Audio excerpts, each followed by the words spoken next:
আমার ইউটিউবের সকল বন্ধুদের স্বাগত জানিয়ে আর একটি ভিডিও নিয়ে চলে এলাম শামসুন নাহার ব্লগ চ্যানেল থেকে। প্লিজ বন্ধুরা একটা লাইক দিয়ে ভিডিওটা দেখার অনুরোধ রইল। আজকে আমি 2-3টা রান্না তোমাদের সাথে শেয়ার করতে যাচ্ছি, তো প্লিজ সঙ্গে থেকে রান্নাগুলো দেখার অনুরোধ করছি। চলো তাহলে রান্নাগুলো শুরু করি।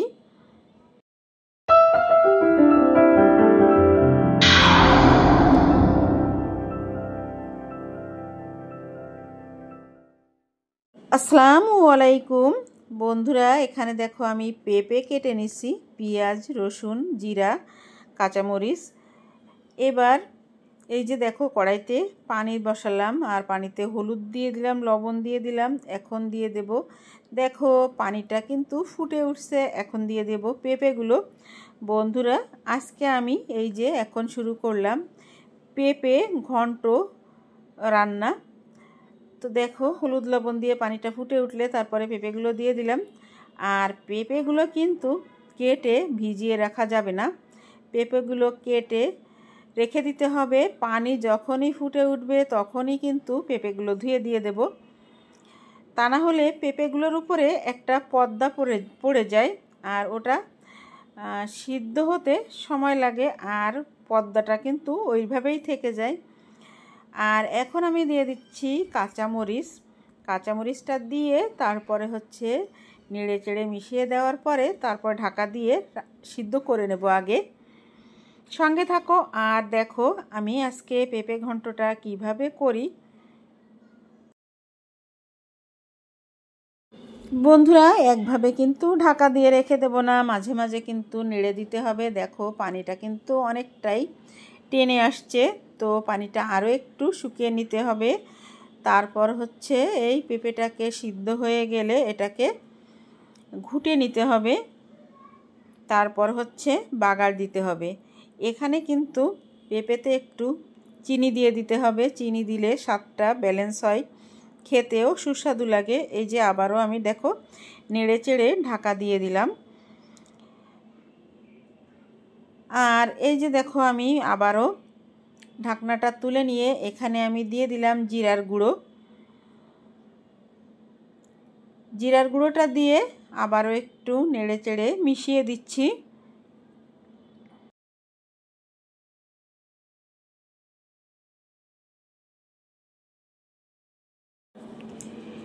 নেড়ে চেড়ে মিশিয়ে দেওয়ার পরে আবারও আমি কিন্তু ঢাকা দিয়ে দেব। আর এই যে দেখো এখন আমি সামান্য একটু চিনি দিয়ে দিলাম, চিনিটা দিয়ে আবারও আমি ঢাকা দিয়ে দিছিলাম। ঢাকনাটা তুলে নিয়ে দেখো একদম পানিটা শুকিয়ে গেছে। এখন কিন্তু আমি এটা পেঁপেটাকে ঘুটে নেব, যেহেতু এটা পেঁপে ঘন্ট তাই এটাকে ঘুটে ঘুটে রান্না করতে হবে। তো এইটা দিয়ে কিন্তু কাঠি দিয়ে কিন্তু ঘুটতে সুবিধা হয় না। তো এখানে আমি দেখো এই যে আলু ম্যাশ করে যেটা, এটা শুধু যে নাম দিছে আলু মেশার, কিন্তু এটা দিয়ে অনেক কাজই করা যায়। আমি তো এটা দিয়ে ডালও ঘুটে রান্না করি। তো দেখো আমি পেঁপেগুলোকে চেপে চেপে ঘুটে নিচ্ছি এইভাবে। দেখো এভাবে কিন্তু নাড়তে নাড়তে আরও কিছুটা পেঁপে গলে যাবে আর একেবারে মিহি হয়ে যাবে। তো বন্ধুরা এখন আমি পেঁপেটাকে কড়াই থেকে নামিয়ে কড়াইটা ধুয়ে তারপর পেঁপেটাকে বাগার দেওয়ার জন্য কড়াইটা আবার চুলায় দিয়ে দিলাম। আর এখানে দিয়ে দিলাম তেজপাতা টুকরো করে, আর দিয়ে দেব কাঁচা জিরা। তো এটা হচ্ছে শুধুমাত্র ফ্লেভারের জন্য। এখানে আমি দিয়ে দিলাম রসুন কুচি করে।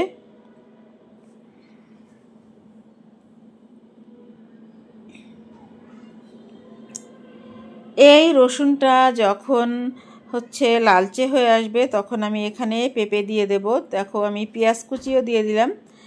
তো জিরাটা কিন্তু আমি এখনও দেইনি। এই জিরা তেজপাতা এগুলো দিলে কিন্তু ফ্লেভারটা অনেক ভালো আসে, আর ঘন্ট জিনিসে একটু তেজপাতা জিরা দিতেই হয়। আর পেঁয়াজ আর রসুনটা যখন লালচে বাদামি হয়ে আসবে তখন আমি এখানে এই যে সিদ্ধ করে রাখা পেঁপেটা এখানে দিয়ে দেব।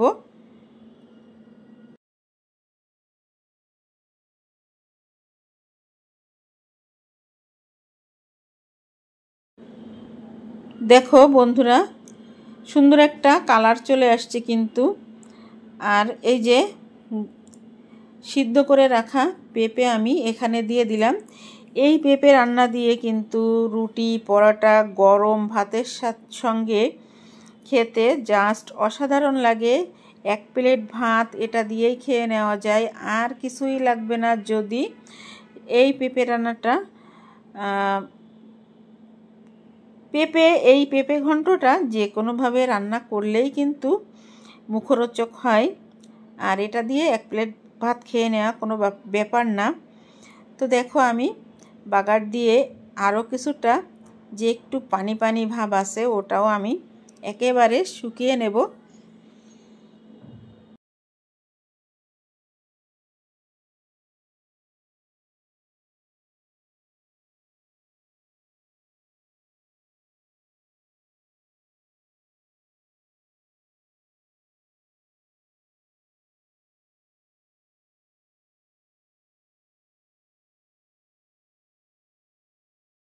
বন্ধুরা, আমার আজকের এই যে পেঁপে ঘন্ট কিন্তু একেবারে রেডি। আমি এখন একটি সার্ভিং ডিশ নিয়ে নিলাম, আর এতে আমি এখন সম্পূর্ণ পেঁপে ঘন্টটা এই যে দেখো তুলে নিচ্ছি।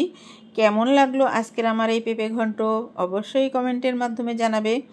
আর যদি তোমাদের কোনো অংশে ভালো লেগে থাকে তাহলে এভাবে পেঁপে ঘন্ট করে খাবে আর আমাকে একটু সাপোর্ট করবে, এটাই।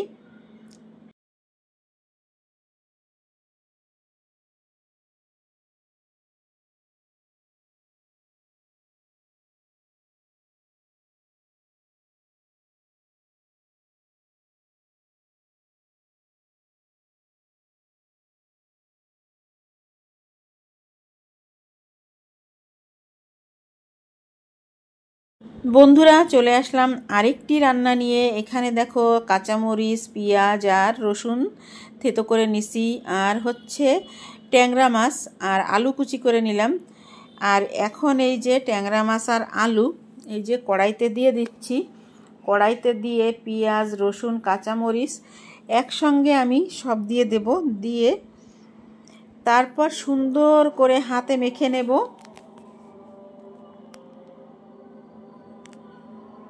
দেখো আমি আলু, মাছ দিয়ে দিলাম। এখন মশলাগুলোও দিয়ে দেব, তেল দেব, হলুদ দেব, লবণ দেব, দিয়ে ভালো করে চটকে চটকে খুব সুন্দর করে মেখে নেব। তারপর হচ্ছে হাতটা ধুয়ে একটু পানি দেব। পানিটা দিয়ে ঢাকা দিয়ে রান্না করে নেব, তাহলেই হয়ে যাবে মজাদার একটা রেসিপি। আর দিব এখানে আমি টমেটো। টমেটো না দিলে এই রান্নাটা মজাই লাগে না। আর যদি থাকে ধনিয়া পাতা তাহলে তো কথাই নেই। কিন্তু বন্ধুরা, আমার কিন্তু ধনিয়া পাতাটা ছিল না, তাই আমি দিতে পারিনি। তোমাদের হাতের কাছে থাকলে তোমরা কিন্তু অবশ্যই ধনিয়া পাতাটা দেবে, তাহলে কিন্তু এর স্বাদ মুখে লেগে থাকবে। আর এক প্লেট ভাত এটা দিয়ে খেয়ে নেওয়া যাবে, আর কিছুই লাগবে না। এই তরকারিটা যদি শীতের দিনে হয় তাহলে তো কোনো কথাই নেই। এই তরকারিটা রেখে দিলে একেবারে জমে যায়। তো দেখো আমার সব মশলা এখানে দেওয়া হয়ে গেল, আর তেলটাও দিয়ে দিলাম। আমি এখন হাতে মেখে নেব সুন্দর করে।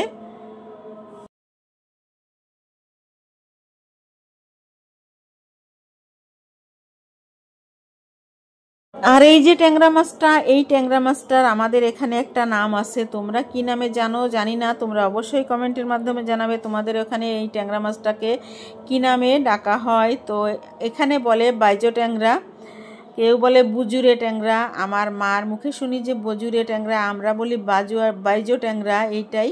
তো দেখো আমি মেখে নিচ্ছি।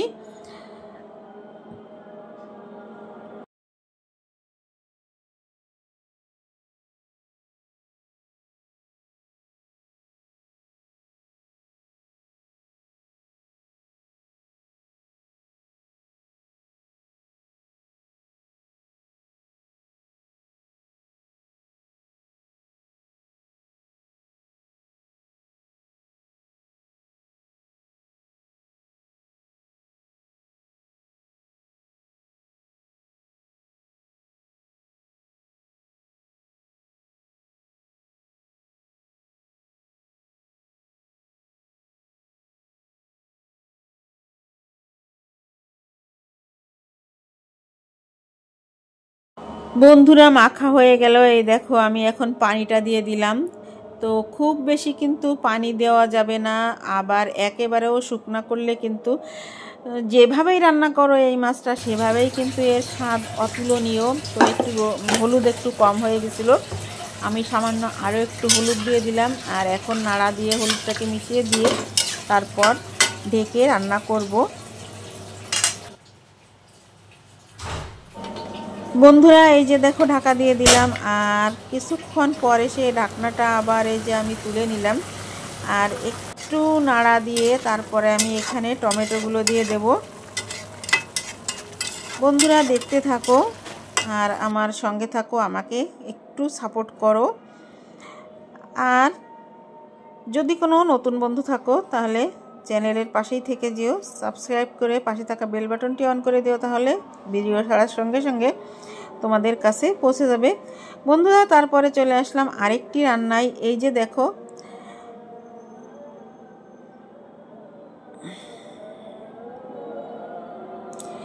এইটা হচ্ছে মাছের যে ভিতরে যে ফুসফুস থাকে, এটাকে কি বলে, আমরা বলি বালিশ। তো এইটা আমার মেয়ে খুবই পছন্দ করে। তো এই যে এটা রান্না করে নিলাম, এটা আলু দিয়ে একটু কষা কষা করে রান্না করলাম। তারপরে দেখো আমরা চলে আসছি খাবার টেবিলে। এই যে ট্যাংরা মাছের আলু দিয়ে ট্যাংরা মাছের চচ্চড়ি আর বালিশ রান্না করলাম। আর এই যে দেখো আমি ভাত নিয়ে নিলাম। খাবার খেতে খেতে তোমাদের কাছ থেকে আজকের মতো বিদায় নেব। চলে আসবো নতুন দিনে নতুন কোনো একটি ব্লগ ভিডিও বা রেসিপির সঙ্গে। সে পর্যন্ত সবাই সুস্থ থেকো, ভালো থেকো। আজকের মতো এখানেই বিদায় নিচ্ছি। আল্লাহ হাফেজ, আসসালামু আলাইকুম।